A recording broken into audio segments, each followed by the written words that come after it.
welcome back to River City Runs Red, our Vampire the Masquerade chronicle here on Restless Barbarian Gaming. I'm your storyteller, Aloysius, here with my it's good to be back. It's been a couple weeks. I'm surprised I did that as smoothly as I did because I felt very rusty. But I'm here with my lovely cast, I guess. That makes you sound so official. Well, I guess I'll have everyone introduce/reintroduce themselves. Sorry to pick on you, Jen, but we'll start with you.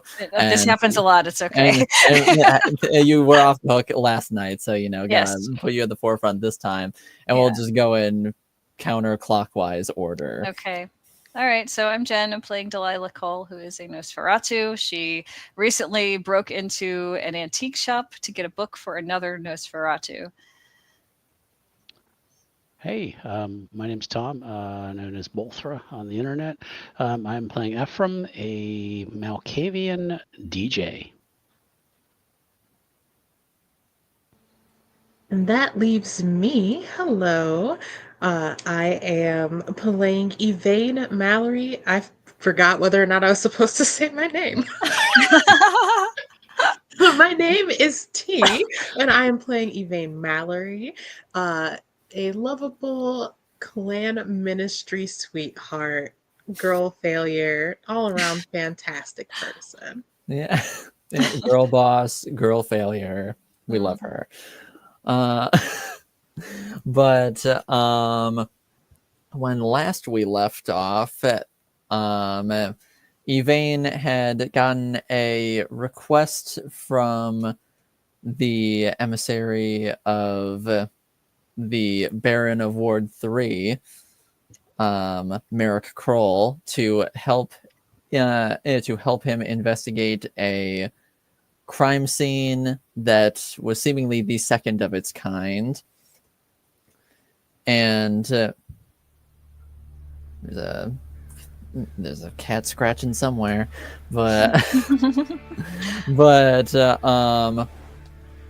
and she managed to wrangle in the rest of the coterie to assist with this matter, much to their chagrin by the end of it, shall we say.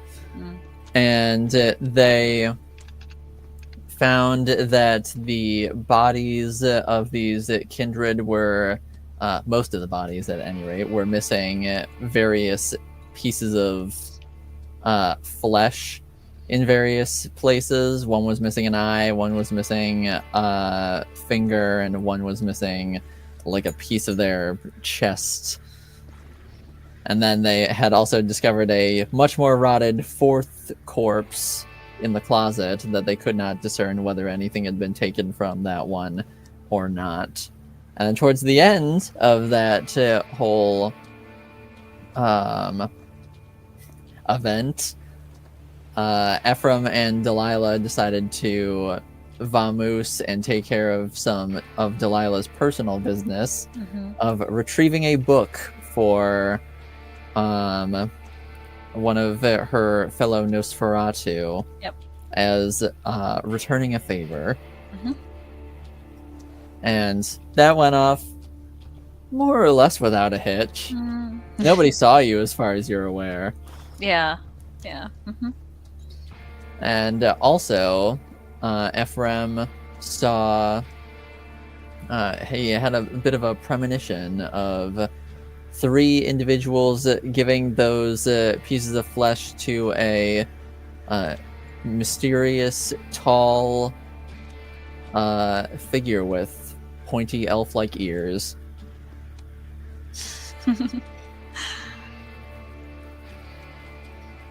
And that's where we left off for last time, but this time we'll be starting off just the night after. Okay. After all that went down. Yep. So I'm assuming Ephraim is at his own space. Yeah. And he will actually send a message to the coterie. Say, I need to talk to you guys about something. Okay. Where will we meet? Yvain will, Paige, you could stop by when we're having another movie night this week.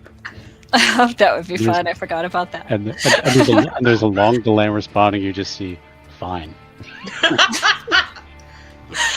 Okay. Bit by bit. Down. Chisel away at him. Yeah, he'll drive over. Probably not wearing nice clothes because they're gonna ask him to sit down in there or something, and he doesn't want to get his clothes messed up. So, do you guys have a maid or anything? I mean, geez, look at this place. Don't make me roll for spotlessness. So yeah, he'll come over, and he seems not quite as maybe as cocky as he normally is. It's probably obvious to you that something's kind of bothering him.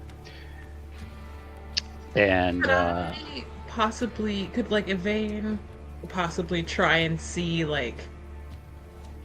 if it's just something slightly off, or is there a deeper discomfort maybe going on here, or what emotion seems to be driving Ephraim's not usual cocky self. Yeah, if you would, I guess it depends on I was gonna say if Ephraim's doing his best to hide that he's off, or if not, then if it'll be uncontested, then I think tonight it would be uncontested, which is unusual for him. All right, he's usually very guarded. So. All right, then Yvain, make me a wits insight roll. Okay. We're not looking for a lot here because Ephraim is not at the top of his game.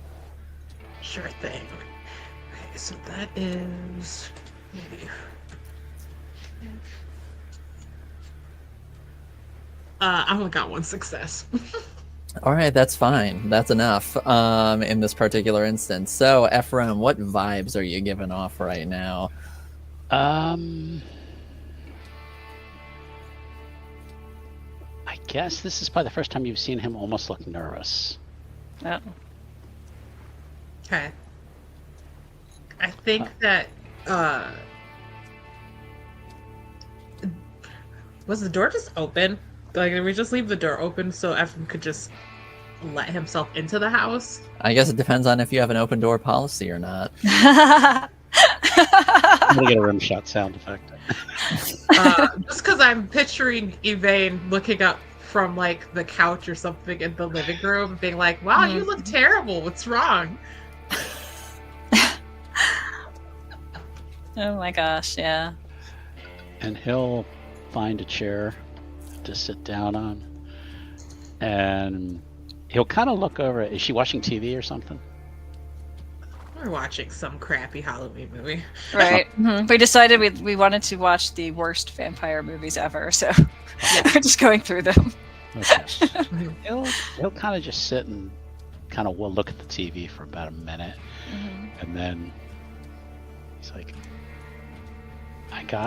I saw something last night. What did you see? I don't quite know how to make it out, and you're gonna think I'm crazy, but I'm not crazy. Okay. I mean, we think you're a lot of things, but I wouldn't say crazy. Yeah. You remember that those bodies were missing parts. An eye and a hand, and I saw like a vision. I don't know if it's a memory or if it's something that's gonna happen, of these people. They look like people. I couldn't make out their faces, but they had the parts, the body parts, and they were giving them to some person. I don't know if they were like a priest of something or some kind of weird religion thing, but they were giving them to them like they had. I mean, we knew they took those parts from the bodies. We saw that, but how the parts hadn't like crumbled to dust, or like when we die, like we rot and we fall apart. They seemed like they were still intact, and they were giving them to this person. And I'm thinking there's some kind of, I don't know, some magical stuff going on with it. It just really freaked me out, because I don't know where it came from, how it got in my head, but I feel like we gotta talk to the prince about what we saw over there. Because anarchs ain't, they obviously aren't keeping this under control, and it could come over to our side soon. Yeah. Well, and this is a vision you had while like fully awake? Yeah, because we don't dream. I mean, we lay down for the day, but we don't dream. We just are. So, storyteller, when did he have this vision? Was it like? He had this when he was in the car when Delilah was initially scoping out the antique shop. Yeah. Okay. Thank you. It was like I was just sitting waiting for Delilah, and it just popped in my head, and I don't know if somebody put it there or how it got there, but something. I don't know.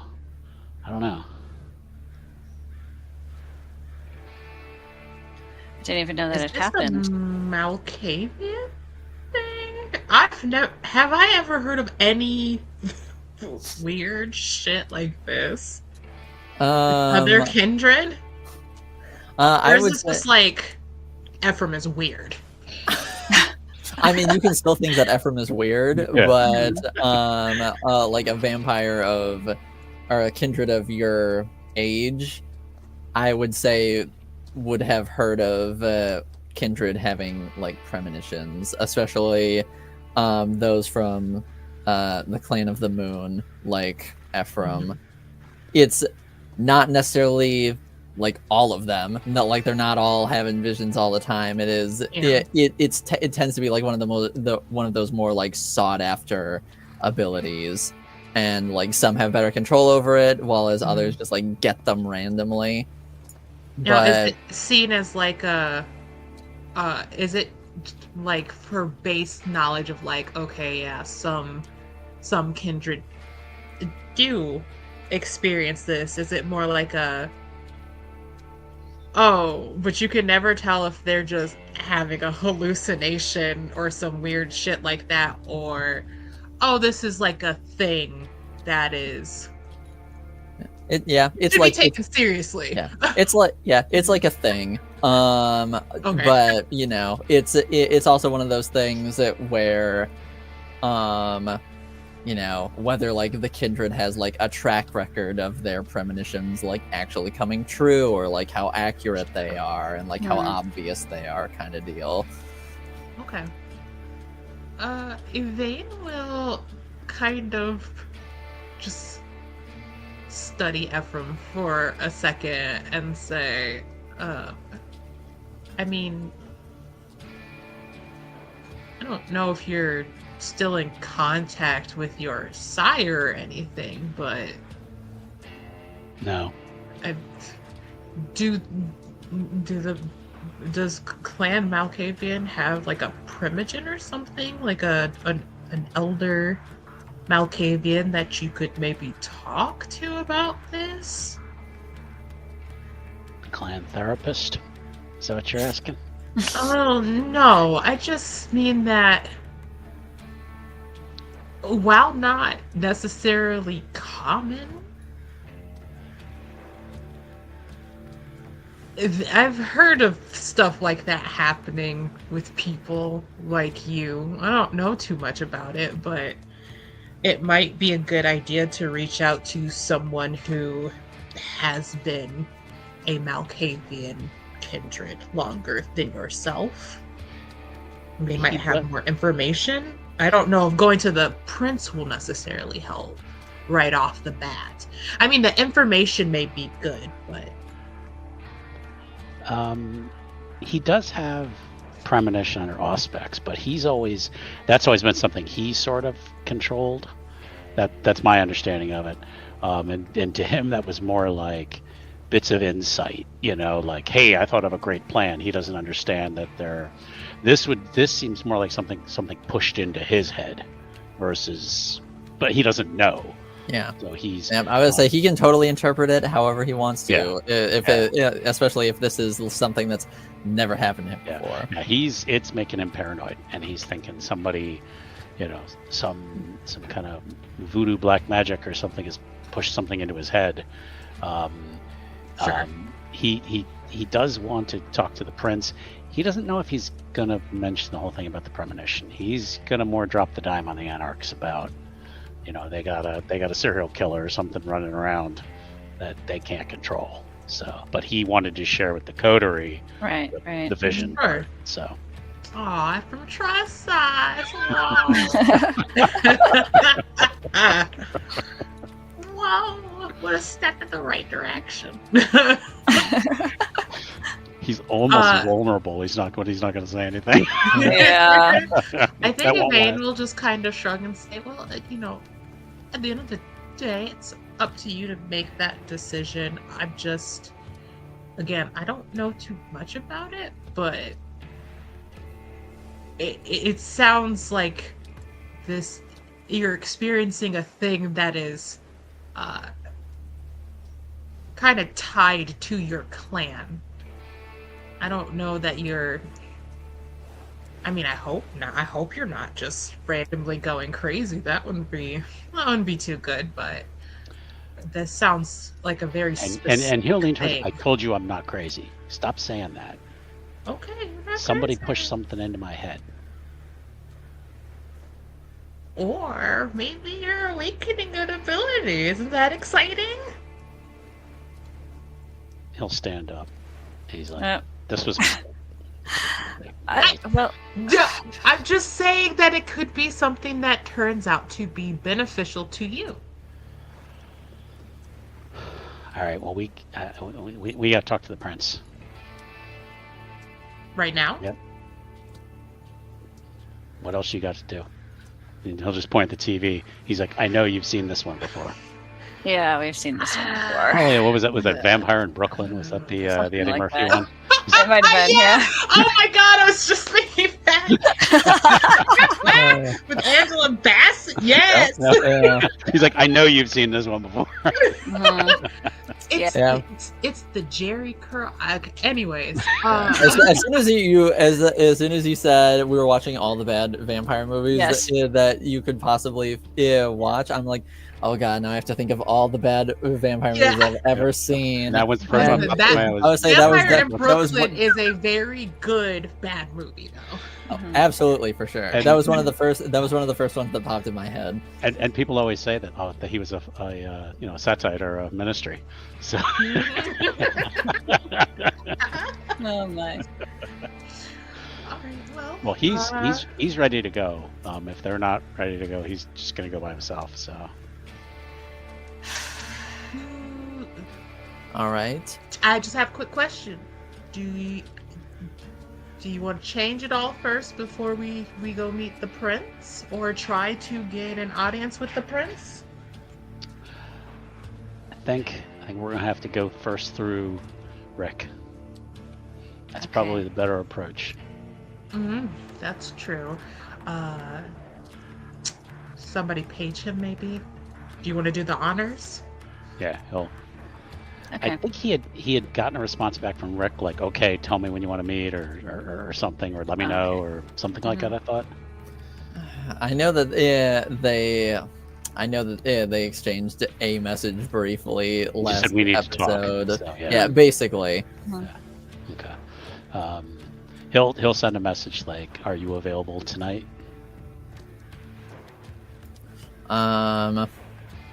Little bit of like a couple minutes goes by, and then you get a message back saying, "I should be free in a few hours."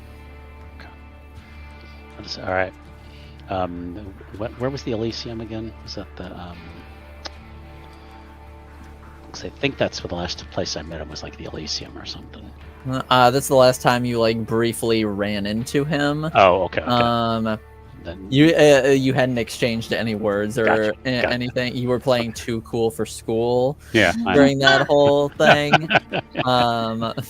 So I'd say the last time you had like exchanged words in person was at the, I guess, like sheriff's office. I gotcha. Okay, then he'll when he sends back, in a couple hours or so, okay, tell me where and when, and he'll just, out of respect for the office, he's just, Yeah, he will, and then he'll message back, public or private. Private. Okay, and then he'll just say, meet me at my office in 2 hours. Okay, all right. He relays that to the coterie. Mm-hmm. He's looking and he goes, yeah, I probably should put on something better. Are they nuts? and he will totally, like, as he's gotten out of the chair, he will be like brushing off his shirt. And, like, getting all the dust off it. Not knocking the dust onto our furniture. And it's just all. You're getting the outside inside. True. No comment. And he just walks out. Okay. Yes, that, if nothing else, proves that Ephraim is not at the top of his game right now. No, no report. That's crazy. Yeah, exactly. Yeah, he's just he's a little shaken up. So. All right.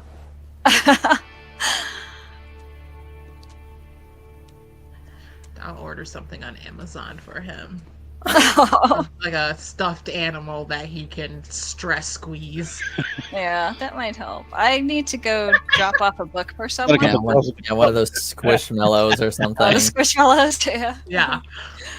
Yeah. Oh, yeah, you I need to I need to yeah. contact someone for a book that I absconded with. I'll be right back. Oh, okay. Yeah, I'm gonna page Keen. All right. And just say, hey, I'm coming over to give you the book. Right. And they just messaged back. Excellent. I will be waiting. Okay. All right. So I'm going to leave, and she's using a backpack to hold this giant book in, and she's just going to walk on over. Sounds good. The walk probably takes you maybe like 30 minutes or something like that. It's fine. Yeah, it's fine. Yeah. She'll get it. Yeah. Go knock on the door. All right. You knock on the door, and you see the door crack open slightly, and sort of that like chain lock over the door. As you see an eye sort of like peek between the gap and look you up and down and register you. And then the door closes once again, and then you hear like 4 or 5 locks being unlocked. Okay.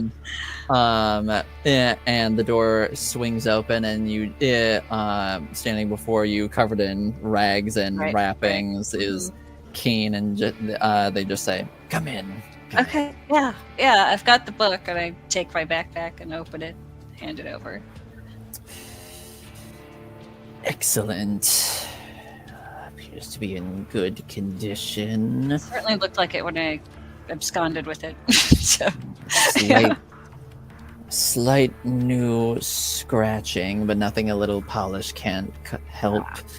Good. I'm sure the buyer will be pleased. Thank you very much. Oh, yeah, no problem. It's pretty easy to get somehow. Excellent. Yeah, all right. Well, I guess I have things I need to go do, but I wanted to make sure that you got the book. Excellent. This won't be tracked back to you, will it? I have no idea. There was nobody in the place when I grabbed it. I smashed some glass to get it, but you will know, you know? They're sort of just silent for a moment, contemplating that. Mm-hmm. I suppose we shall. Yes, okay. Thank you again. Oh, yes. Enjoy the book. I have to go do something else, but, you know, you have the book now. As do I, and yes, I do. Thank you. Okay. Bye. Go walking Goodbye. back. Mm-hmm. Yeah, and then they close the door, and as soon as you're out the door, you just hear the lock going back All the up. locks, yeah. Okay.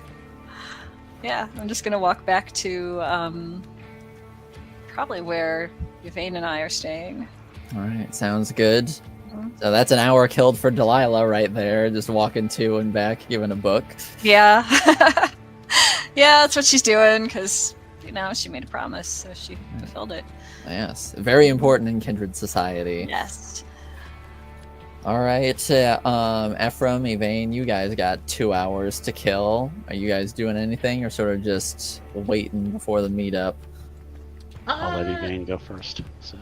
I think that Yvain's going to essentially check for any messages about anyone reaching out to, like, I guess, reaching out either for a mask or messages from her sire, who I think that she has probably not been responding to as promptly as normal. So yeah.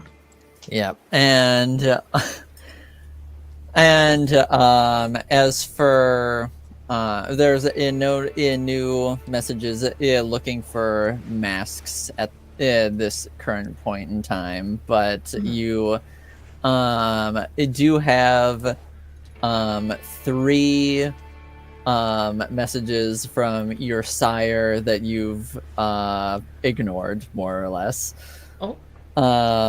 The most recent one saying, "It has been some time since we convened. I think it good we do so." How long ago was that? This was the previous night at some point. Oh, okay. When the whole murder investigating was going on. Gotcha.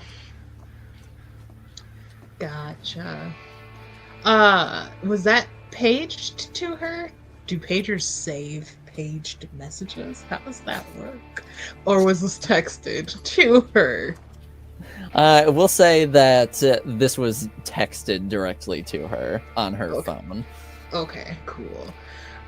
So then she will just, I imagine she turned off read receipts first and foremost. That's a good idea. Yeah. But she will message her sire back. Sure, that sounds wonderful.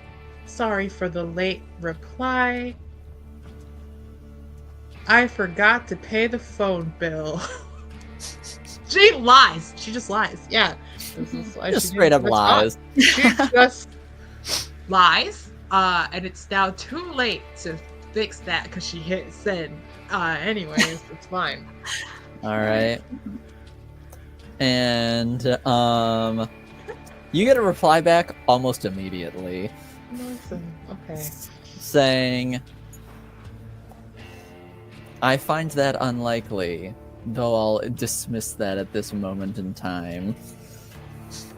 And then he sends a follow-up message saying, He sort of basically just like sends you, sort of like a link to a fancy restaurant, and and it just says meet me in 3 hours. Super. Mm. Mm.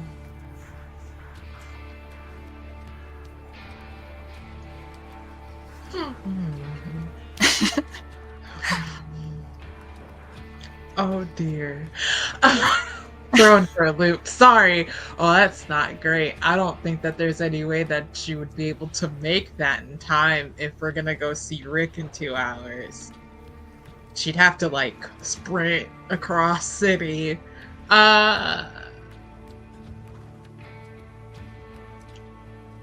Okay. However, I have to meet with the coterie mentor with the rest of the coterie first. Wait, no, she can't send Kindred stuff.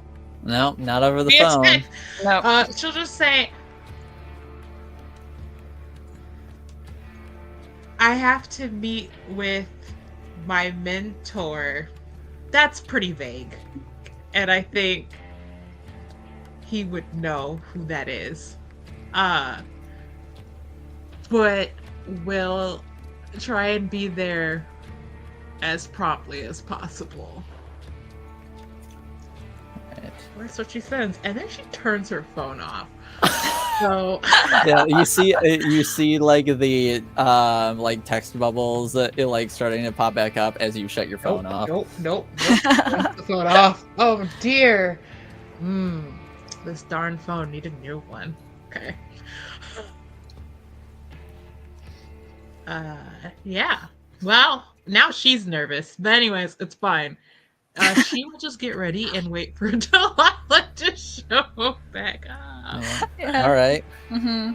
You know, about an hour, give or take, passes. Delilah shows back up at the Coterie Haven. All right. Hi, I'm back. Had to give someone something. Yeah. Oh. What you up to? Oh, that good, huh? Yeah. You know, I just have to. I have to go meet with someone. Okay. Like That's an fine. hour after we go to meet with Rick. So I'm just kind of planning the logistics of that in my mind. All right. Can Kindred get like chicken pox? Like What? a terminal illness? Maybe. Technically, but it there a won't version affect of- them personally. Is there like a way to call out sick? Oh no! Why are you calling out sick? What's going on?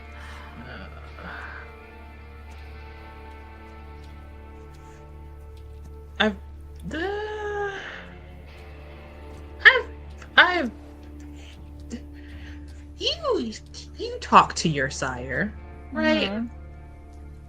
Yeah. I actually should be go seeing him again. He doesn't want me to stay here all the time, but would also like me to stay where I was with him. So. Yeah. I'm also very used to checking in.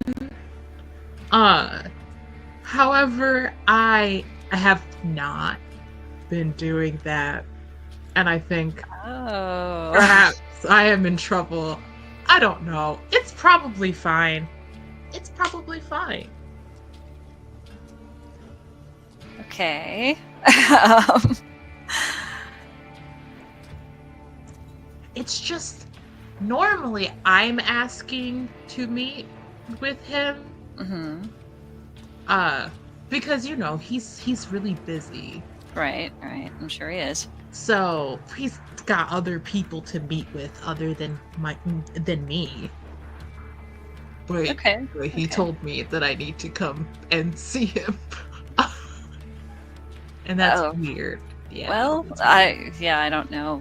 I don't know him, so I have no idea what he's aiming at, but I don't know. Where does he want you to meet?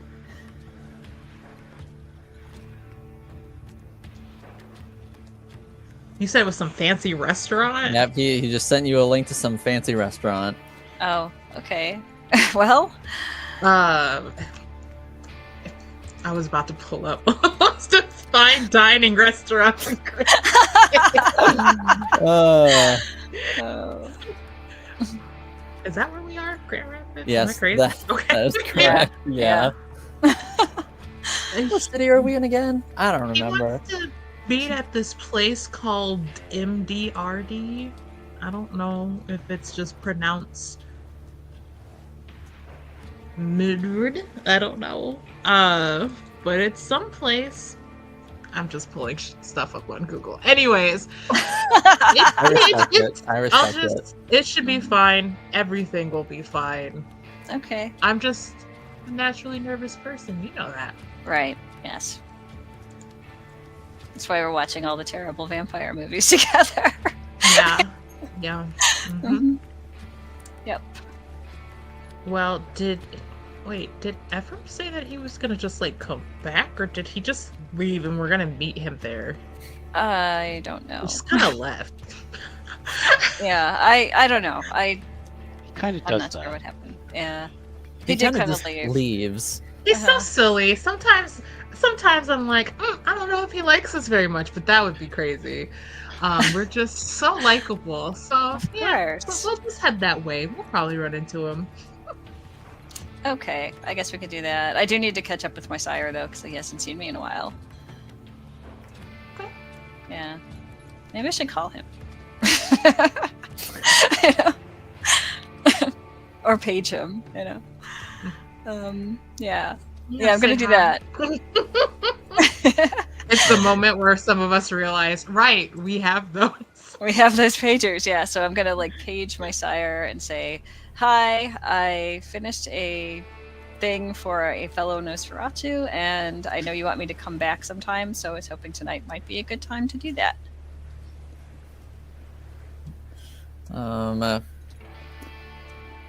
You get back a couple minutes later saying, I am pleased you are getting along with other members of the clan.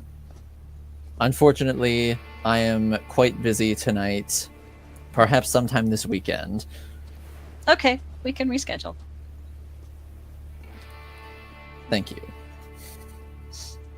And apologies. I send a little, like, try to do a little ASCII smiley face and see if it works. Yeah, just like try and Marie like has joined type to it. City do and it, yeah. Delilah with her sire. Mhm. And your sire gets you on the weekend. Yes.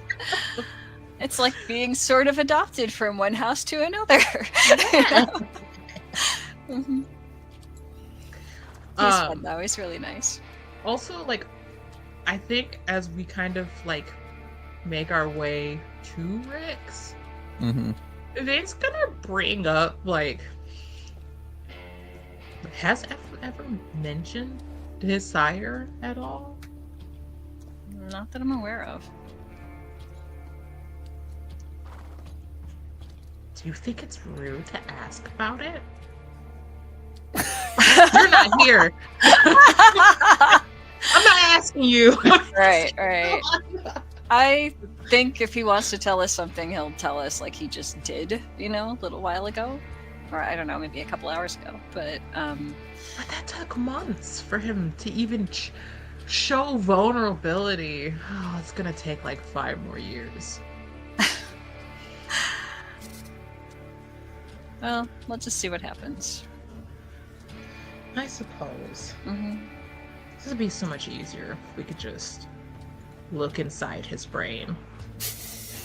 I think you would need medical tools for that. No, don't do that. I mean, you could probably find somebody. Ugh, I don't know.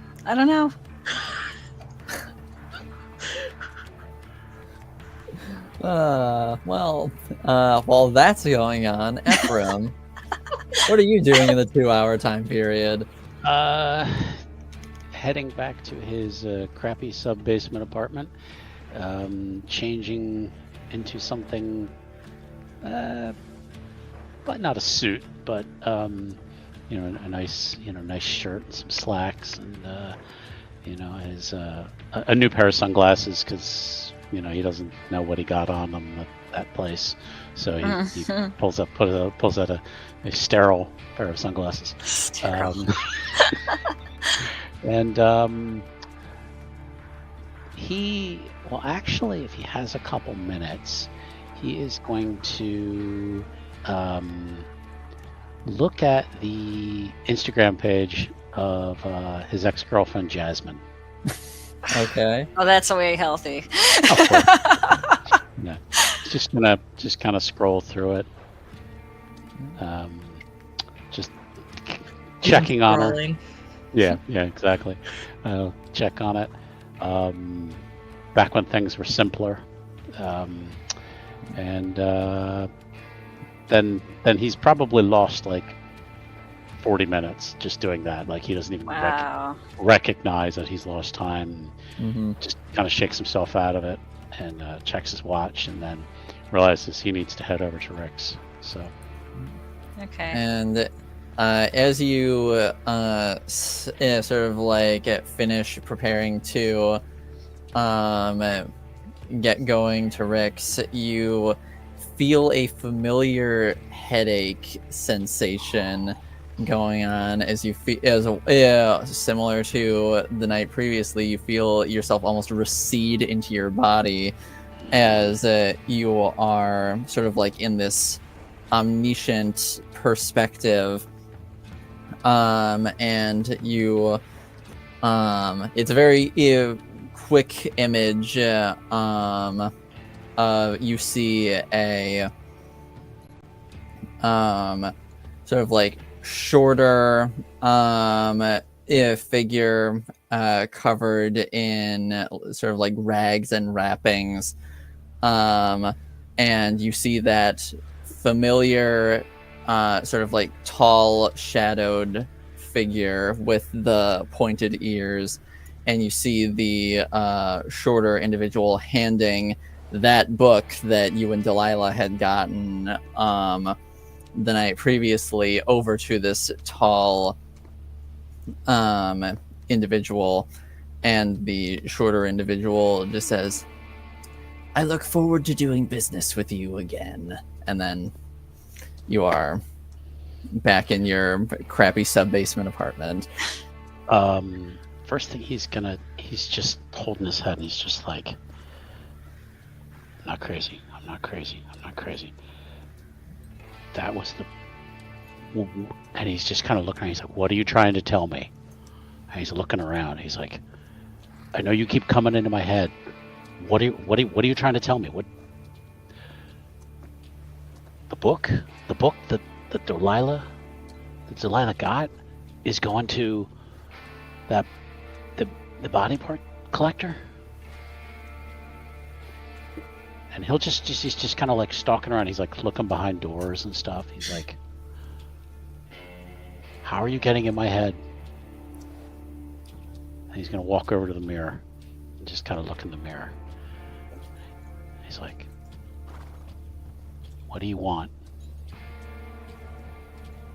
And he's talking to his reflection.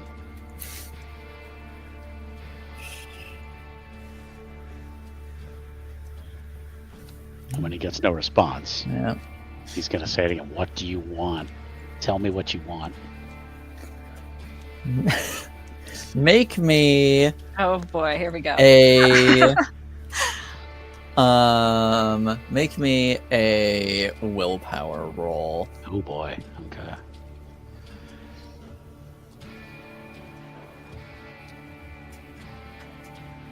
One success. So One I succeeded. success. Yes. The reflection does not say anything back to you, but you feel It's for a brief moment, but you almost feel like you see your reflection. You have a little smirk at you before perfectly reflecting you once again. He resists the urge to punch the mirror. And he's like, I gotta talk to Delilah. Now he's talking to himself, something he doesn't normally do. Mm-hmm. Now he's talking to himself under his breath. I gotta hold it together. All right, go back out, check himself in the mirror again, put his sunglasses back on. He's kind of straightening his clothes. He's like, we got this. Somebody's fucking with me, but I got it. All right, and then he will head over to Rick's. All right, and Delilah, Yvain, you show up at Rick's office a little bit earlier than Ephraim because he had a little bit of a slow start for multiple reasons. Mm-hmm. All right. And so, you show up. Do you just go right up to Rick's office, or do you sort of just wait outside for Ephraim to show up? Let's wait for Ephraim. Yeah. Plus, we're early, so. Yeah. Right, yeah. All right. Maybe 15, 20 minutes goes by before Ephraim finally shows up. He'll park normally, a block away. You see him walking up the street. He's walking much faster than he normally does. And Sam just kind of looks at Delilah like... Yeah, I don't know. Delilah's wearing her mask. Just because, And he's like... And he'll walk up. He's like, Delilah, we need to talk when we're done with Rick. Okay. And he just kind of storms past them and heads to Rick's. Yeah, hi. Heads inside after. All right, let's follow him in. All right. Yeah, just make your way up to the door that leads to Rick's office. It's been a minute since you guys have been here, and it looks like he's like sort of like slightly polished up his sort of like business sign that says Semblance Investigations on it. Nice. Knock this time. All right. Last time we didn't knock. So. Yeah. Right. Come in. He'll come in. Mm-hmm. He says, "Hey Rick, thank you for making time for me tonight." Yeah, of course. And he sort of like closes up a folder that he was looking through and files it away. So, what can I help you guys with? It's been a little bit since I've seen all three of you. Right. Yeah, hi, Rick. And I hope you've been well. Ephraim will look over to Yvain like, do you want to begin? Sure. I'm sorry. I think that like this whole time, Yvain's kind of been glancing, like standing behind Ephraim, kind of like glancing at him every so often, because the vibe is so strange. I should say, okay, well, Rick, I have been helping look into something in what ward did we visit again? I'm sorry, it's been a couple weeks. You went to Ward 2. Looking into some mysterious murders in Ward 2. Mysterious how? Well, Kindred Kindred have been attacked and killed. And we visited a place where some bodies were left behind, and they were missing different parts of them. That is distressing news. Yes. And though I know that is kind of anarch territory, I thought it might be a good idea to look into it because there was concerns that there may be a hunter problem that I wanted to find out a little bit more information about, because obviously that is something that we should also know about if there's a hunter presence in this city. I certainly agree. However, Go on.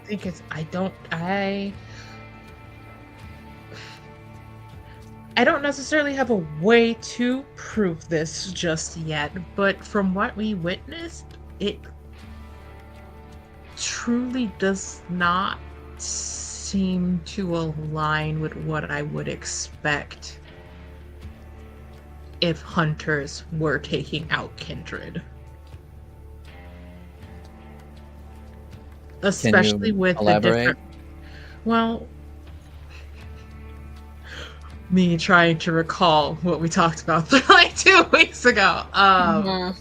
It's the struggle for all of us. Yes. There were weird symbols placed by each body. Some of them were the same. One was very different. I believe, Ephraim, you have pictures of the tags. Yeah, and he'll hand over his phone with the show Rick the. And he takes the phone and he sort of like studies them and he says, "This looks vaguely familiar." And he sort of like hands you the phone back and it like goes through sort of like his filing cabinet and he's like looking for something. And he pulls out a folder and starts like sifting through. That looks a bit like this group I've been looking into. They're relatively new. They are they a hunting business, if you would like to call it that, called Revenge. And that's capital R-E colon capital V-eng. And that seems to be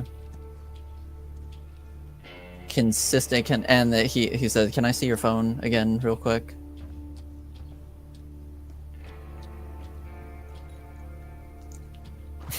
Who were you really putting that at? Ephraim. Okay. Yeah. All right. He takes the phone back and he like looks through the other pictures and says,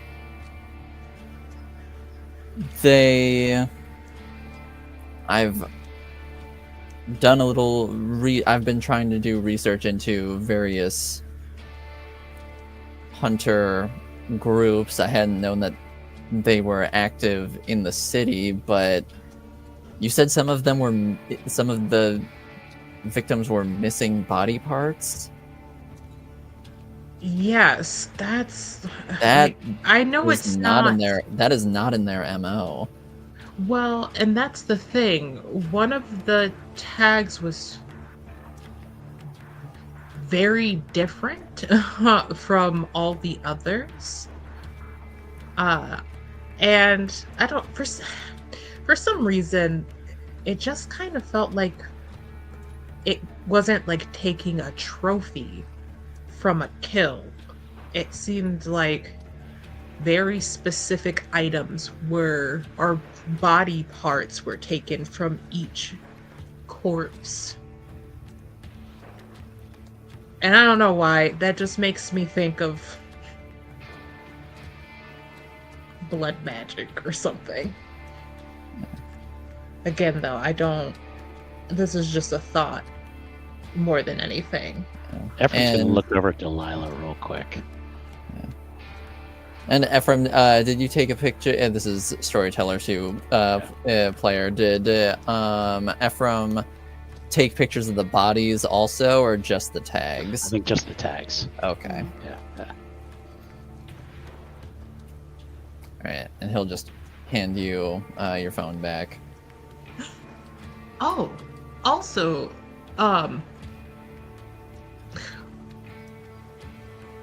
Rick, do you have any connections or know anyone with connections to, like, police forensics? Yeah. Possibly? I DNA from the scene, maybe. Yes, I know someone who knows someone, or knows someone who can help you with that. I believe you were briefly acquainted when we were working on the whole thin blood business at the end of last year. Hassan, who helped us with the autopsy. I don't know why I didn't think of that myself. Oh, that would be perfect. He would be able to help out with that, and if there's any weird magic at work, then maybe he can sort of discern that also. That's in his wheelhouse. Perfect. I don't.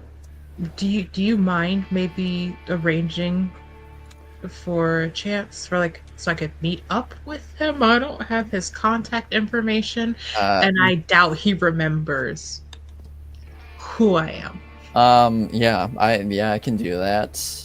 Forewarning, he's a bit on the prickly side until he warms up to you.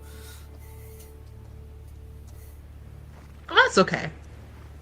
I'm used to people not liking me. It's fine. Oh no. Oh no. Did she say that out loud? Did you say that out loud? Yes.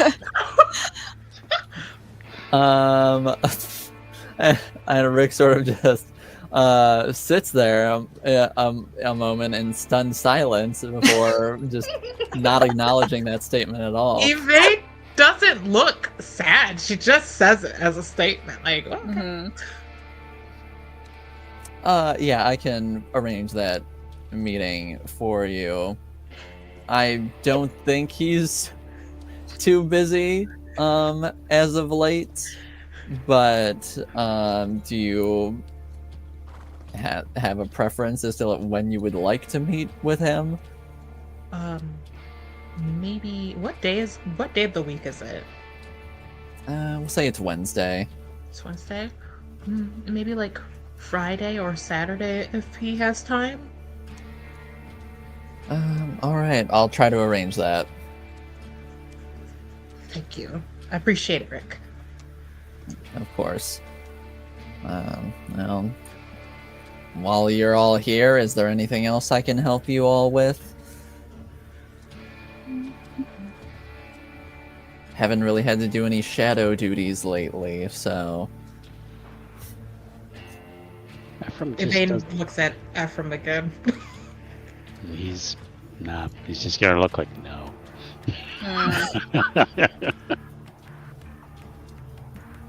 No, I think we're good, Rick. We just wanted to tell you what we found, and I think that, in my humble opinion, I think this information needs to go to the sheriff, and eventually to the prince, because if there's somebody taking these anarchs out, it's not long till they come over to our side of the street. While I do agree that this is worth noting and potentially being looked into due to the fact that this is happening in Ward 2, who are on unfriendly terms with us, to say the least, I am afraid the court would not be too terribly inclined to throw them a bone. Ward 3, who's been more receptive to our presence in the city, if it were happening there, that might be a different story, but due to the fact that it is happening in Ward 2, or even if it was happening in Ward 1, the court is unlikely to try and get directly involved. And I doubt that the barons of those wards would terribly appreciate our presence anyway. But regardless, I thank you for bringing this to my attention. Is there any potential for that sentiment to change if we were to find more concrete evidence that something larger was at play? If you could prove that this is or has the potential to become a larger scale threat, then I think you would have more of a leg to stand on at the very least. Okay. I think that's fair enough. I have no more questions. After All he right. stands up, and he's like, "Thank you." Of course. Delilah, anything? Not really. All right. Well, all of you know how to get in touch with me should the need arise. I'm assuming Rick is probably not willing to part with any notes on this other hunting group, right? I mean, you can certainly try and convince them. So Rick, you did mention that other than the whole outlier of different body parts being taken and whatnot, that this kind of seemed very similar to a hunting group you were looking into, Revenge. Is there any chance that I could look over your notes on that, only so that I could, if something else happens while looking into this, I could look for whether there are more similarities or differences? Of course, I would be willing to share any more information I find out with you. Make me a manipulation and persuasion roll. Okay.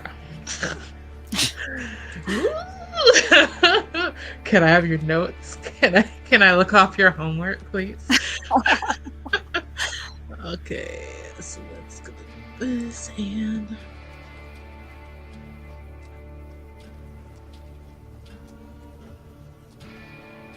let's go. Holy shit! So that's a pool of 7 for me, and I got 5 successes. All right. That is good shit right there. He sort of just looks at you, and he looks at his folder that's still sitting on his desk. She smiles at him like when they shared that ride home. She's a friend and a confidant. And he, as he's like looking away from it and looks back at you, he just says, "I can get you a copy." Thank you, Rick. That would be so helpful. I really appreciate all of your help. Happy to help. That was Tiara. That wasn't Yvain. Right. Just Yvain internally. In her mind. Hey! All right. She'll just make plans to like come by and pick up like a copy or something later or whatever, like touch base with him when he has time to get her a copy. All right. Sounds good. And if there's nothing else, then he will sort of just say that you can take your leave whenever. Okay. Yeah, Ephraim's probably left first. Probably. And he wants to talk to Delilah. Okay. She's gonna follow him out. I love the reiteration of Delilah. Yvain, get out of here. Delilah. Well, Ephraim doesn't know she needs to go somewhere, so. Okay, that's okay. Yeah. That's true. How much time has passed since we were? You look. Do you turn your phone back on? Yeah. Okay, you turn your phone back on. And you have two messages that were sent after your last message. But before even looking at those, you see that you have 20 minutes before your appointed meeting time. Oh, okay. Bye. Yvain leaves immediately. Mm-hmm. Yeah, Delilah's just gonna follow everybody out. So. Mm-hmm. Ephraim's gonna lead Delilah to somewhere maybe they can speak privately. Okay. Where do you want to go? He's like, let's go to my car. All right. Okay. So get into the car. And he's kind of rubbing his eyes, like his nose, like in a gesture he did when he was mortal, when he would get like headaches, like frustrated. Mm-hmm. And he'd say, and he just looks at her and he says, "Who did you give the book to?" A Nosferatu named Keen. Keen. Yes, she has a lot of bandages and couldn't go get it for herself. I told her that at the time when we'd met, I told her that if there was something, like, I think I was trying to get information on Cece, I did get some of that. And then I said, well, what about if, you have something you want but don't want to get yourself? So that's why I went in and got the book, and I gave it to her today. She gave it to the long-eared person who got the body parts. She did? Yeah. Well, it's out of my hands now. She can do whatever she wants. But what if they're in cahoots with these people who are killing Kindred? I have no idea. I don't think she would be out there killing people because she is covered in bandages. I don't know what happened to her. I'm not saying she's killing anybody. I'm saying she's given them. What was that book? Do we know what the book was? I don't even know. It could be some magic book that they're cooking up some. Or it might be nothing. Spell. I mean,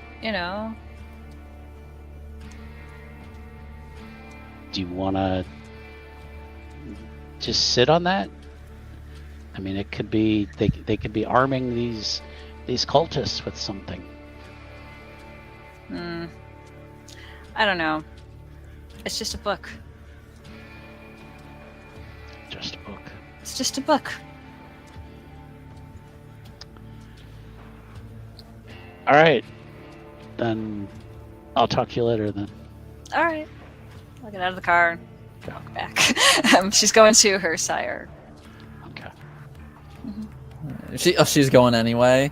She's going to her sire anyway. Yes. Yeah, if she's like, I don't care that you're busy, I'm showing up. Uh-huh. All right.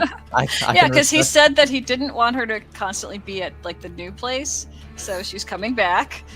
I can respect it. Yeah. Mhm. All right. So you head over to, your original haven, which Mhm. your sire's haven is, Right. in the same building. Yes. And so, do you go to your haven or do you go to your sire's haven? I'm gonna go to his haven and say Okay. hello. Mhm. All right.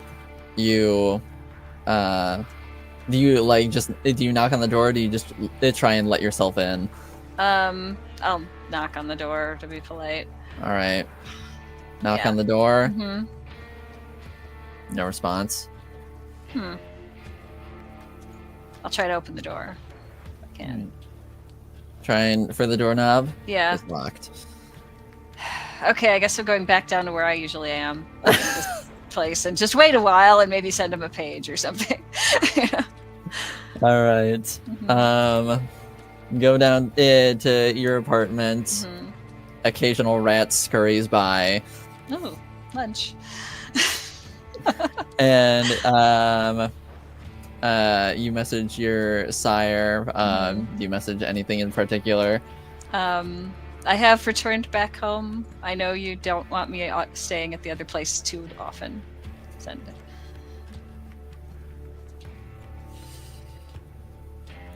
And he says,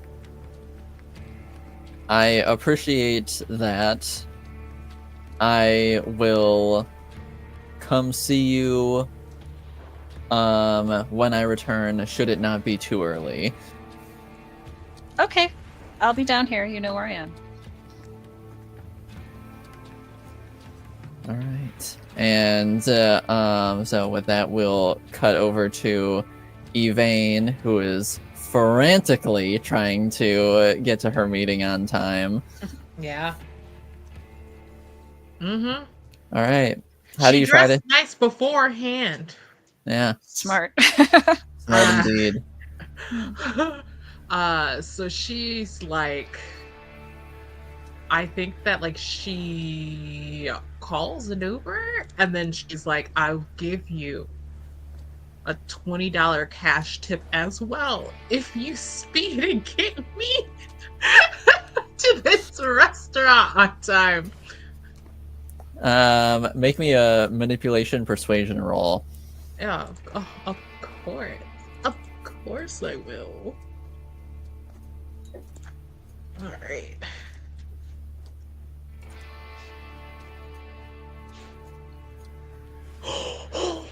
Shit.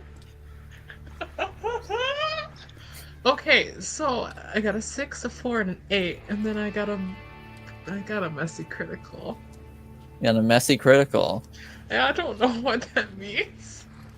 All right. 2 10's good. Even though one's on my hunger die, is that okay?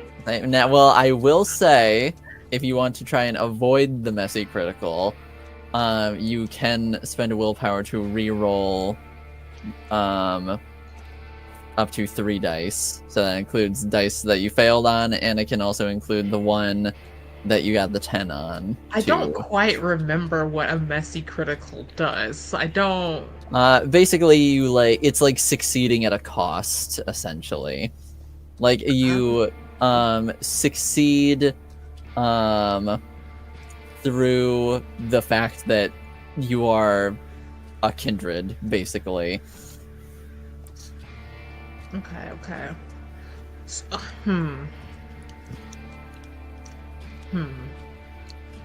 Well.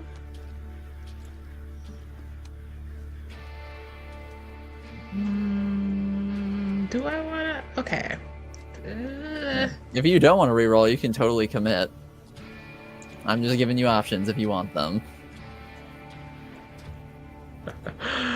Oh, I wish there was like a bargain with the GM function of this game.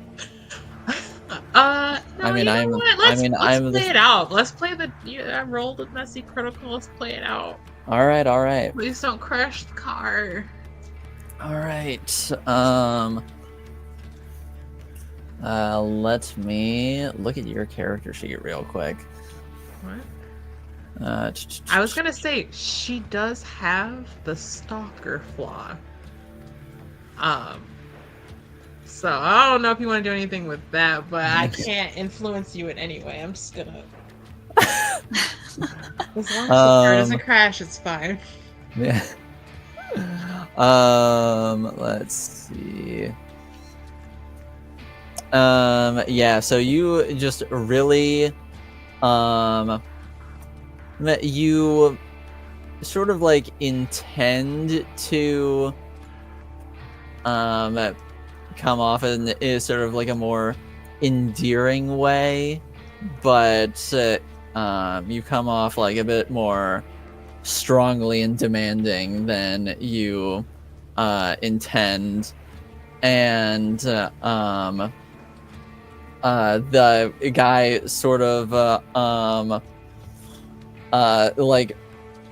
sort of like sits back a bit wide-eyed and takes the money, less in a "oh, thanks for the tip," but more in like "you're the dom and I'm the sub being told what to do" kind of situation. And he takes the $20 because it feels like he is being told to take the $20. And you also for the next $20, kitten. Yeah. And you also for the next scene Okay. are going to suffer the dominance compulsion. Oh God, what is that? So the vampire's next action is a competition, and they desire to gloat in the face of someone they beat. During this time, they are unable to utilize teamwork or any actions taken not leading or gloating, establishing dominance, or challenging authority at a 2 dice penalty. This ends when they have beaten someone in some way and gloated over it. She didn't get her killed by her sire. That's crazy. All right, sure. I take this challenge. Let's go. All right. All right, and this guy puts the fucking pedal to the metal, and you have arrived at the establishment and walking into the restaurant with 2 minutes to spare. Let's go. Okay.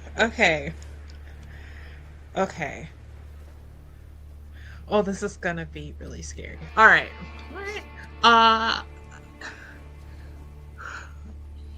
Yvain is going to before she even kind of like walks through the doors, she kind of does like, you know, the semblance of taking a deep breath to steady herself. And she's gonna activate Blush of Life. All right. So let me roll that hunger die. All right, I get a little bit hungrier. Okay.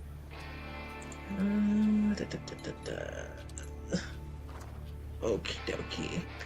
All right.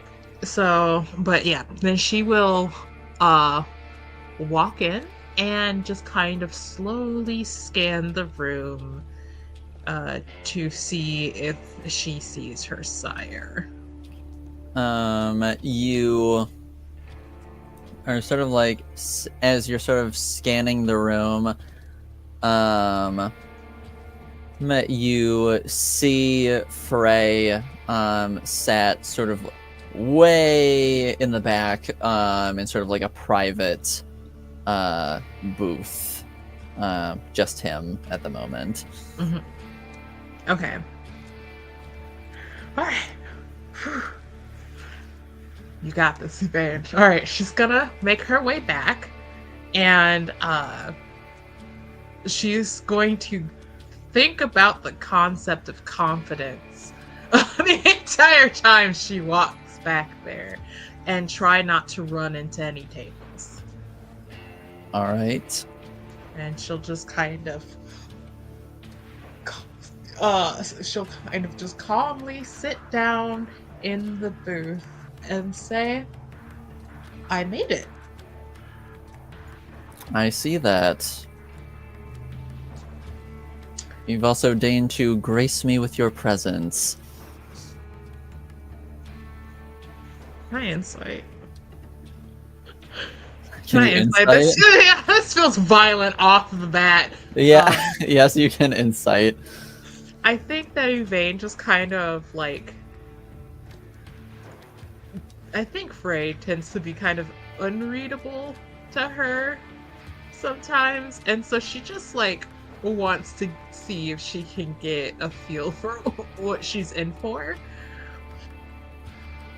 All right, make me a wits insight roll.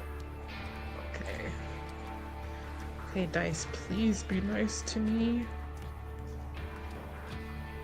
I got exactly 1 success. All right, got no clue. He's a tough nut to crack. Fair, very fair. But you know, oh god, she laughs, and I don't know if it's like, does this count as gloating? I don't know if this counts as gloating, but she's just gonna be like, I did, ha ha ha, like she's making a joke. It's been a second since she's been around him, so I think that she's kind of just not really reverting to how she's used to talking with him. So that actually probably is a little bit more rudely than she normally would speak to him. And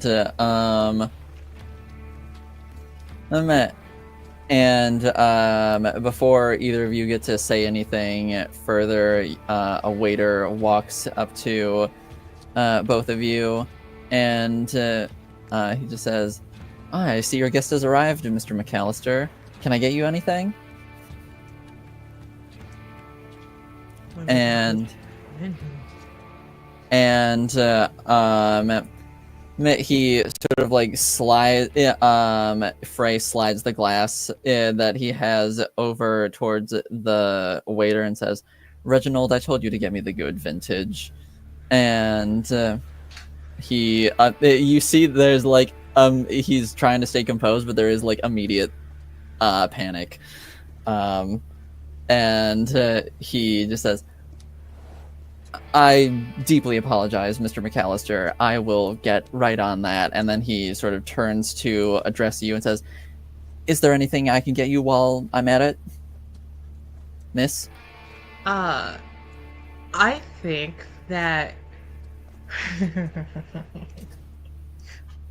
I'm feeling like an asshole tonight. I think Yvain turns to look at this waiter and gives a gracious, calming smile and says, you know, I'm actually quite peckish. I'd like to maybe put in an order for your, I don't know, like your 10-ounce, what's a steak, y'all? Some steak of some kind, ribeye, whatever. Your 20-ounce porterhouse. Can I get it medium? Thank you. Oh, yes, of course. I will have them getting right on that. And he takes Frey's glass and he walks off. What are you doing? Huh? What do you mean?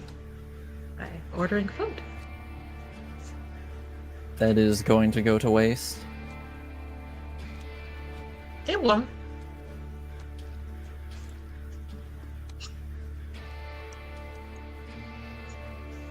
I see you've forgotten some of your manners since you've been gone.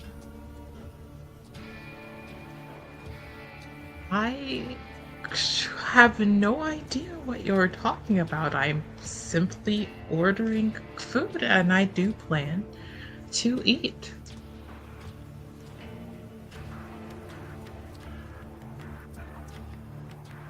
What have you been up to since your little... I don't even know what you would call it. With the thin bloods? And he says it with a little bit of disdain in his voice. Escapade? Escapade. Sure.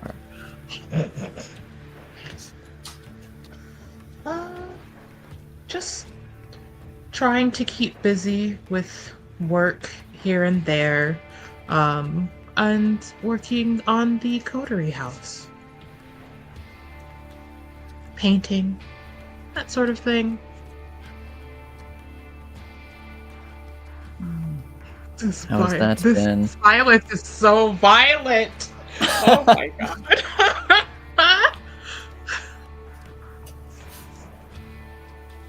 And the waiter returns after a moment with a new glass and says, "My deepest apologies, Mr. McAllister. I hope this is to taste." And he gives the young man a look, picks up the glass, sort of aerates it a little, and then takes a sip. Says, "Much better, Reginald. Thank you." And you see the waiter sort of like let out a small... finally breathe. Yeah, he didn't even realize that he had been holding his breath, but yes, exactly that. And he says, "Of course, let me know if you need anything else, and we're working on that steak right now for you, miss." Thank you so much, Reginald. And he nods and he sort of slinks off. I hear you've been doing jobs for someone. Oh? Are you talking about Rick? Are you talking about the other coterie members? Or are you perhaps talking about other acquaintances met at Elysium? You know who I'm talking about. Is that a problem? Is it? I mean, I would assume that anything that I do that garners any interest or praise reflects well on what you've done to educate me. Yes?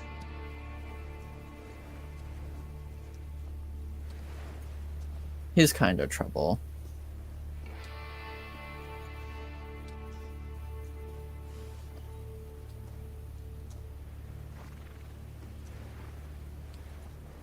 Are you upset that I'm working with Merrick Kroll? Why would I be upset? It's your life after all.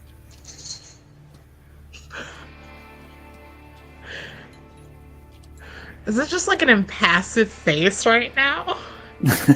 Like a stone wall? Basically. He is giving little to no emotion at the moment.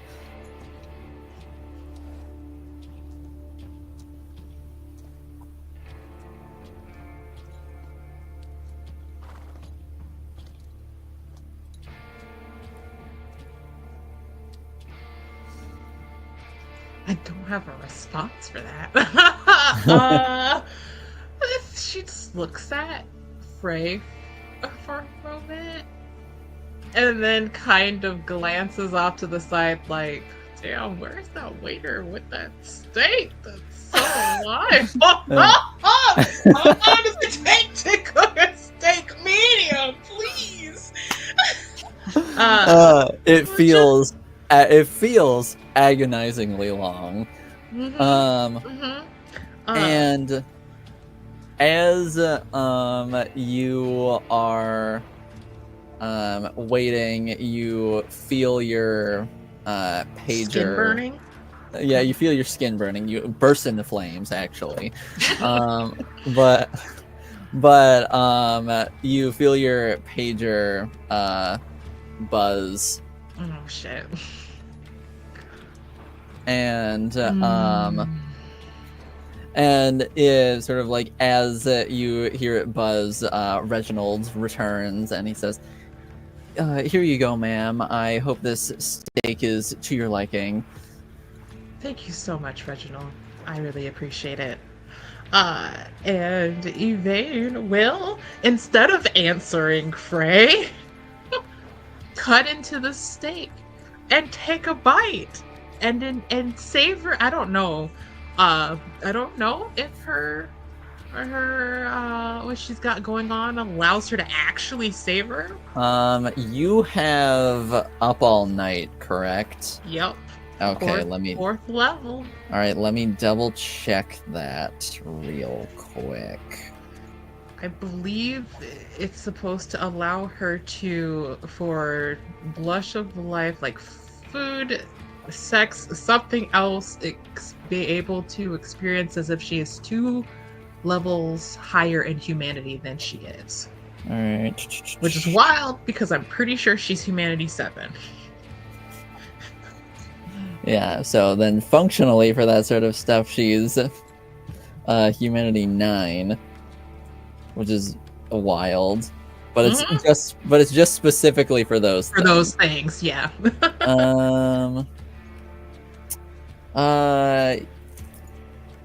Medium might be pushing it a little bit, but you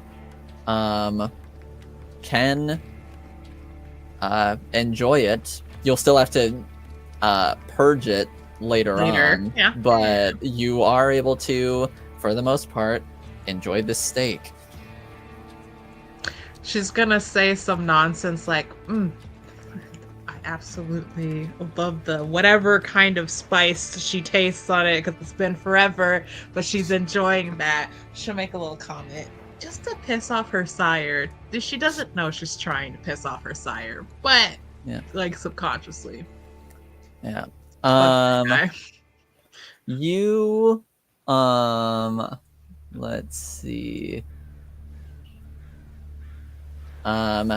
It's for the briefest of moments. You see his hand that's sort of like resting on his arm clench ever so slightly before relaxing again. And experience final death. And you gather that the combination of things that just happened got under his skin a bit. And I would say that counts as gloating at what you're doing right now. Yeah, she'll add in a little wink to Reginald and toss her hair over her shoulder. Just like twist a knife. Yeah, why not? Mm-hmm. What are you gonna do about it? I'm just kidding. Okay, but yeah. So she enjoys her steak and waits for Frey to say something. And he is just slowly sipping on his beverage. And is your wine to your liking? It is acceptable. Is your steak to your liking?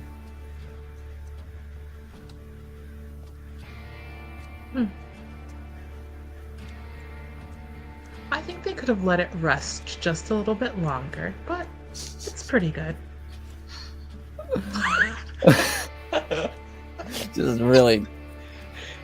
Yeah, what now? What now, nerd? Just frenzy in a public space. No big thing. I think that like what's happening right now with like this like kind of wanting to not always, like, for once, not be the one grasping at straws and feeling like she's on the receiving end of being like, I don't know what to do to, like, see what's going on with you. I think this is causing just a little bit of euphoria. It's just a taste. A little bit of like, oh, so that's what that's like. Kind of like that.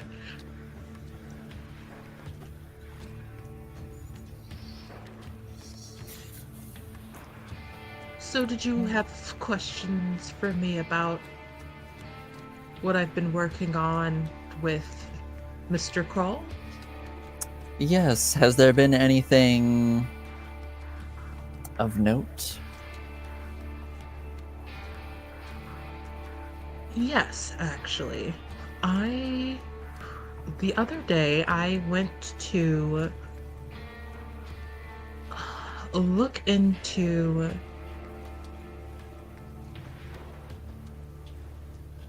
a strange murder scene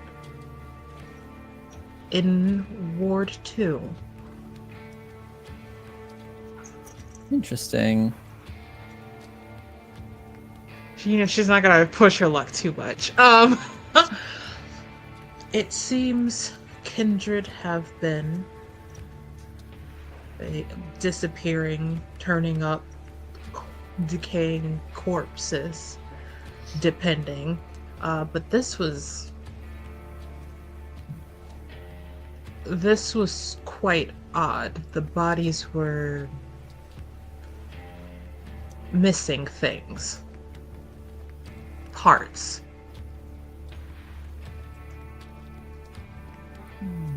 What kind of parts?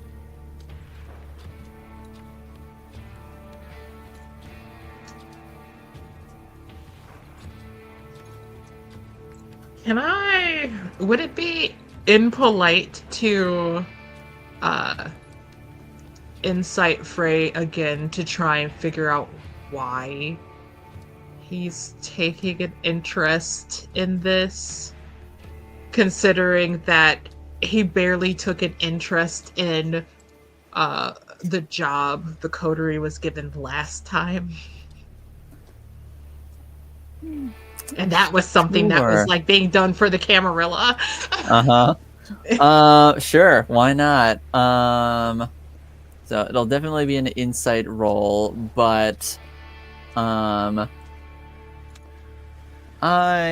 allow you to use charisma for your attribute for this one, since it's happening through conversation. Okay. What if I used awe? No, I won't. Okay. I would say that wouldn't help you with this anyway. But just for the conversation in general. Okay. Let's see, you said charisma and insight. Fuck you, Frey.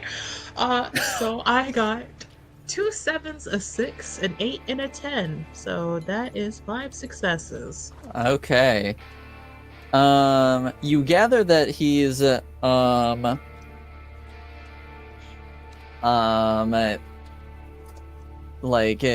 piquing it, like this is piquing his interest, not because it's Camarilla business or Anarch business or any of that. You are gauging that he is interested because this is something from someone else who is taking up your time.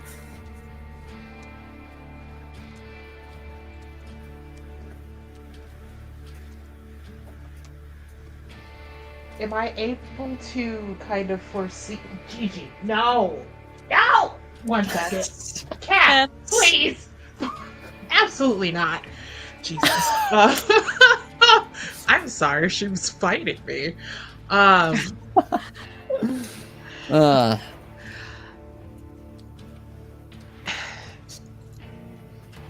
am I able to kind of clock from this that this could be a potential issue? Or am I just like, huh, that's weird? You can take whatever you want out of it. Okay. Oh, then I think that probably, if I'm being honest, I think it would be more of a, huh, that's weird, because I don't think that this is something that is, well,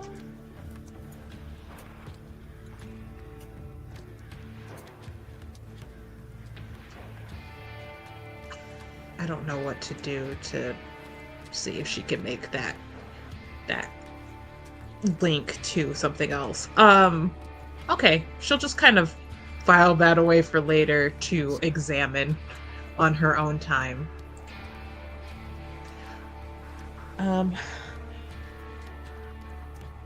But she will tell him the body parts that were missing and just act as if she thinks that he's just interested, because this could potentially be something that turns into Camarilla business at some point. She doesn't want him to know that she's clocked him, essentially. Mm-hmm. Gotcha. Interesting.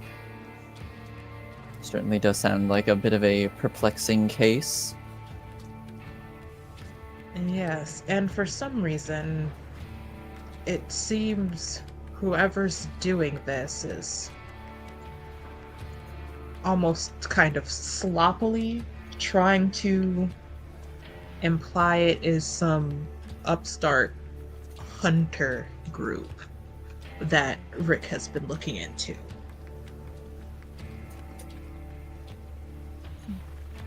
I see. Well, thank you for enlightening me. And then Reginald comes back over and is getting ready to say something when Frey just looks at him and just says, "Come with me." And you see Reginald's eyes just glaze over, and he just says, "Of course, Mr. McAllister." And Frey stands up and looks down at you and says, "Once you're finished with your steak, I'm sure you can show yourself out. Thank you for meeting with me." And he leaves. What a bitch.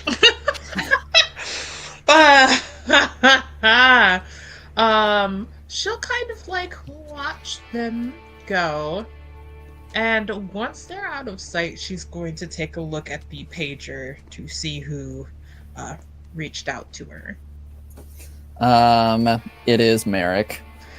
I'm so glad I didn't check it during the conversation. I feel like that would have been a step too far.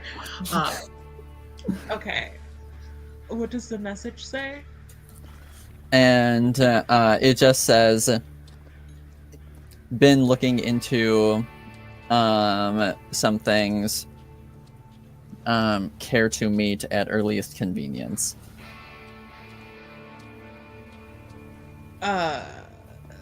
Is it pretty late tonight? It's like midnight-ish. Okay. She will just say, stop biting the computer cord. What is your problem? Okay. She will just say, "Ah!" Yeah, she'll just say, she'll just type that over and over. The timing is just perfect. She just gets question mark back. Yeah, just gets like 3 to 5 question marks. She'll say, stop by the house tomorrow. And he will just say, "Sounds good. See you then. Have a good night." You too. All right. I'm gonna de-stress from the anxiety of that conversation. Well, with that, we'll transition over to Ephraim after he has left to Delilah Mm-hmm. after she basically just dismissed everything that he had just confided in her. Mm-hmm. How's he doing? He needs a drink. So he is going to the Diablo Club to kind of regain some control, because this is a place where he is the top dog. So he will go in More or less. Well, yeah. I mean, in his mind he is, but he really isn't. He will. I'm sure Jose is in the middle of his set, so he'll probably just stay by the bar and just kind of watch Jose's set and probably like, not bad. And we'll be looking for one of his girls. All right. I'm blanking on their naming convention that we had come up with for I them. think they all end in E or something. Yeah, they're all like, That's it. Yeah. Stephanie. Right. Yes, There we- Stephanie, Yeah, yes. got it. Okay, thank you. Haley, It's Kylie. It's coming back to Yep, me. It's yep, coming yep. back to me. So you're looking around and you see Christy hanging out.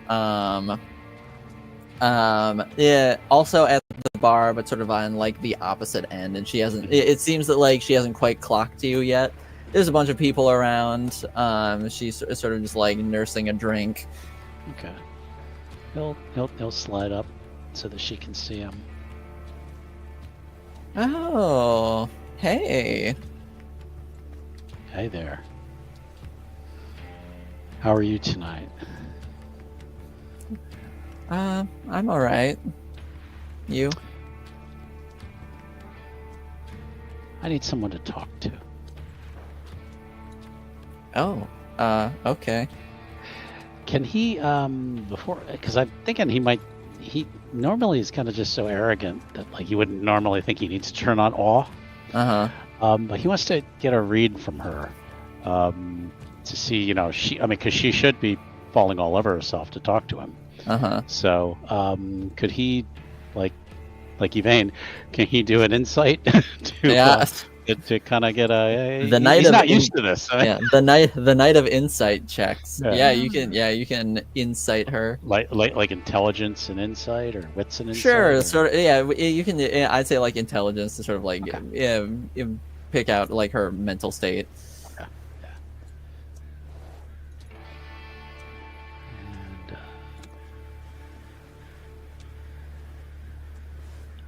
And, 2 successes possible, bestial failure. Ooh. Well, I'm the one who wanted to roll. yeah, I would say. Well, it's not like a too terribly complicated of a roll. But you sort of like gather that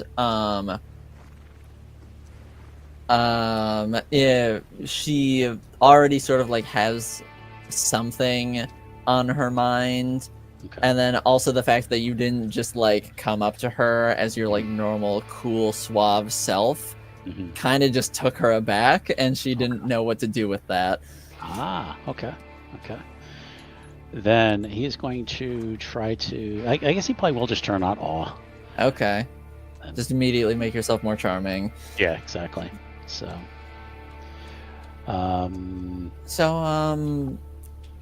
What did you want to talk about? Let's go to my office, and I think he Okay. has like a private room, or he has like his private booth or whatever. Yeah. So okay, basically we're like nobody's watching, and he's gonna feed from her. All right. He really just wants to take 1 point just to take the edge off. Just to feel something. Yes. Yeah, because he's not feeling himself tonight. So okay. So all right. So he still has 1 point of hunger after that. All right, and she's like, feeling, as you were feeding, she was loving every second of it, but now she's feeling kind of woozy and out of it. He'll just kind of give her a kiss on the cheek and say, You look really tired, dear. You should probably go home. That's a good idea. I think. And if there's one of the staff around, he'll just kind of snap his fingers and be like, "Get the girl an Uber." Yeah, one of them sort of like rushes over and sort of like helps her up and immediately sort of like dials up someone on their phone. Okay.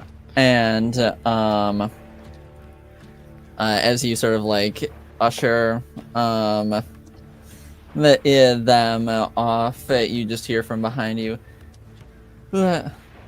"My dear adopted child, you truly are a sorry sight to behold right now." Just kind of turn his head around and look. And you see Gremory sort of just in all their glory and flamboyance, just being there. Enlighten me. Well, some things clearly got you down in the dumps. What? Do I know what clan they are? You know that they're Clan Toreador. Okay, I couldn't remember. Okay. It's like, have a seat. And with their interest peaked, they slide into the booth.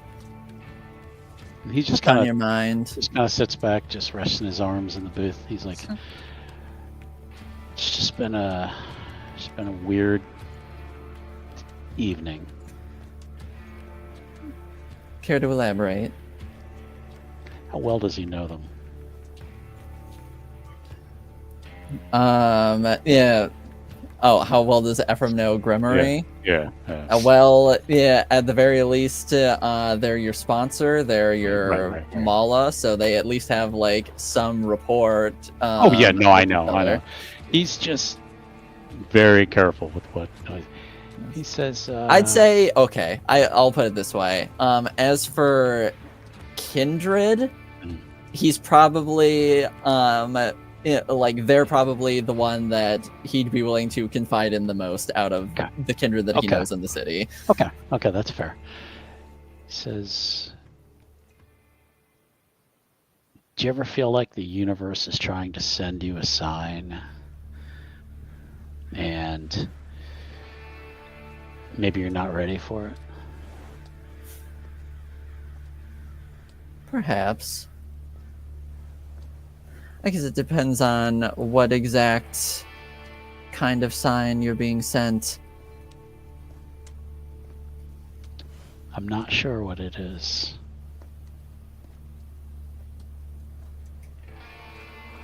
Most of the time when the universe is sending us signs,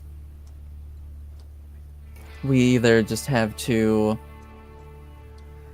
seize the opportunity that we're given or just lose out entirely. And kind of thinks about that for a second. And he just kind of looks over to the dance floor. He's just watching.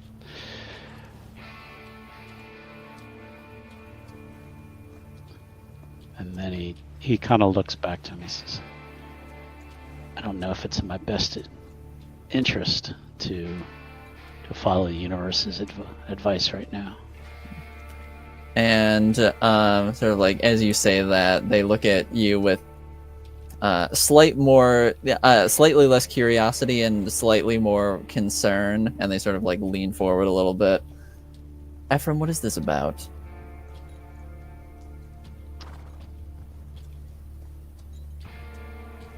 I don't know.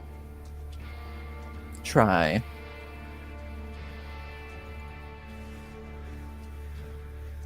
I think I gotta just figure this out on my own.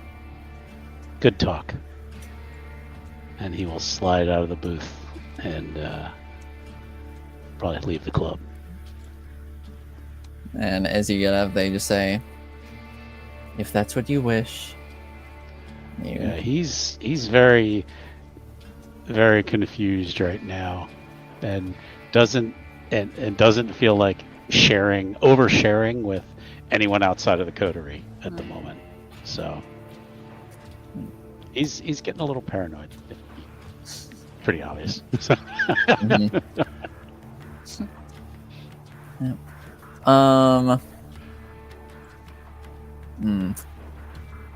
Okay. Don't hit me with another vision. No. That's not what I was gonna do. Ephraim, can you make me a wits and resolve roll? Those are both attributes. Yes, I'm aware. Okay. All right. Just making sure.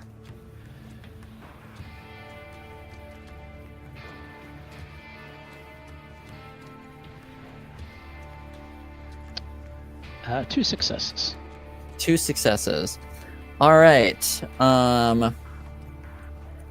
Ephraim, you find yourself one moment you're leaving the club, and then the next moment you find yourself standing in an alleyway.